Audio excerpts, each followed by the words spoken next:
সংবিধান মেনে হয়েছে?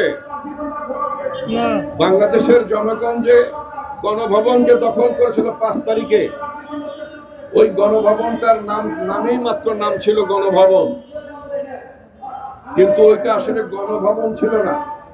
ওই গণভবনে থাকতেন গুমের রানী, ওই গণভবনে থাকতেন ফ্যাসিবাদের রানী, ওই গণভবনে থাকতেন বাংলাদেশের মানুষের সম্পদ লুণ্ঠন করা পাচারকারীদের নেত্রী, গণভবনে থাকতেন জনগণের দুশ্মন থাকতেন গণভবনে। কিন্তু 5 তারিখে 5ই আগস্টে উত্তর দক্ষিণ পূর্ব পশ্চিম চারদিক থেকে জনগণ ওই গণভবন ঘেরাও করলো। গণভবন ঘেরাও করার মধ্য দিয়ে শেখ হাসিনা বুঝতে পারলেন তাকে আর ওই গণভবনে থাকা যাবে না, বাড়ির পেছন দিয়ে তিনি পালিয়ে গিয়েছেন।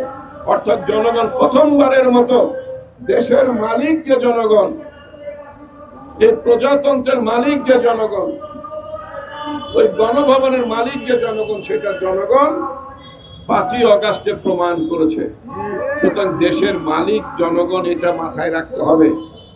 রাজনৈতিক দল, রাজনৈতিক নেতারা নিজেদেরকে যদি কেউ জমিদার ভাবে, যদি মনে করেন তারা জমিদার তন্ত্র কায়েম করবেন 5 বছরের নির্বাচনের মধ্য দিয়ে, সেটা কিন্তু হবে না। 5ই আগস্টে বাংলাদেশের জনগণ গণভবন দখল করার মধ্য দিয়ে প্রমাণ করেছে গুমের রানী, ফ্যাসিবাদের রানীর বাংলাদেশে কোনো স্থান নেই। আমি আরেকটি কথা বলতে চাই, এই যে 69 সালে, তখন আমরা পাকিস্তানের মধ্যে ছিলাম, 69 সালে গণ অভ্যুত্থান হয়েছে, তৎকালীন ছাত্র সমাজ জনগণ গণ অভ্যুত্থান করেছিল। এই গণ অভ্যুত্থানের 1 বছর পরে 70 সালে একটা নির্বাচন হয়েছে, অর্থাৎ গণ অভ্যুত্থানের পরে নির্বাচন হয়েছে। কিন্তু পাকিস্তানের সরকার ওই নির্বাচনের ফলাফল, জনগণের ফলাফল মানেনি বলে বাংলাদেশে মুক্তিযুদ্ধ হয়েছে, আমরা স্বাধীন দেশ কায়েম করেছি। গণ অভ্যুত্থানের পরে শ্রীলঙ্কা তো 2 বছর 3 বছর আগে একটা গণ অভ্যুত্থান হলো, তো সেখানে গণ অভ্যুত্থানের পরে নির্বাচন হয়নি, নাকি সংস্কারের নামে বছরের পর বছর তারা সময় ক্ষেপণ করেছে। অর্থাৎ গণ অভ্যুত্থানের পরে নির্বাচন হয়।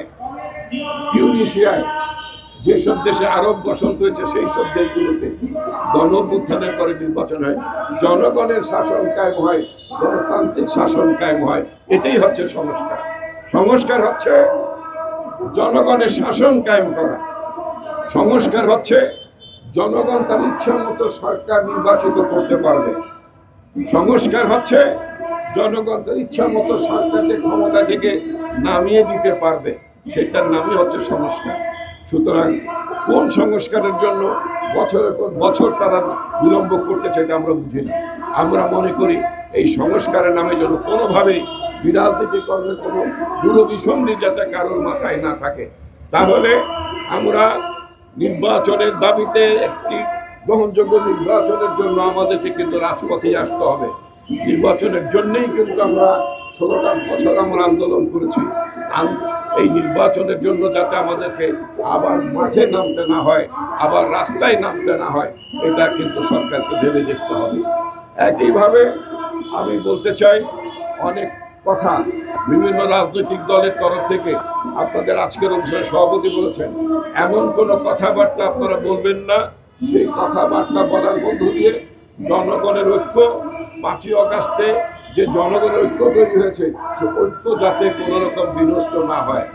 এখন অনেকে বড় বড় কথা বলেন, আমরা জানি তারা অনেকেই স্বৈরাচারের দোষর ছিলেন, স্বৈরাচারের সাথে হাত মিলিয়ে নির্বাচনে অংশ নিয়েছেন, স্বৈরাচারকে দীর্ঘায়িত করার চেষ্টাও করেছেন। সুতরাং হঠাৎ করে আপনার চেহারা বদলায় ফেলে বিপ্লবী সাজলে সংগ্রামী সাজলে তো সেটা হবে না। সুতরাং এমন কোনো কথাবার্তা আমরা কোনো রাজনৈতিক দল যাতে না বলেন, যাতে ঐক্য বিনষ্ট না হয়। কারণ আমাদের ঐক্য দরকার। আমাদের নির্বাচন পর্যন্ত দেশকে সংহত করার জন্য, আমরা যে গণতন্ত্রের জন্য লড়াই করেছি, সেটার জন্য আমাদের ঐক্য ধরে রাখতে হবে। আপনাদেরকে ধন্যবাদ জানাতে চাই। আমি আসলে বক্তব্য দিতে পারছি না। আপনাদেরকে অনেক অনেক শুভেচ্ছা, ধন্যবাদ। আসসালামু আলাইকুম।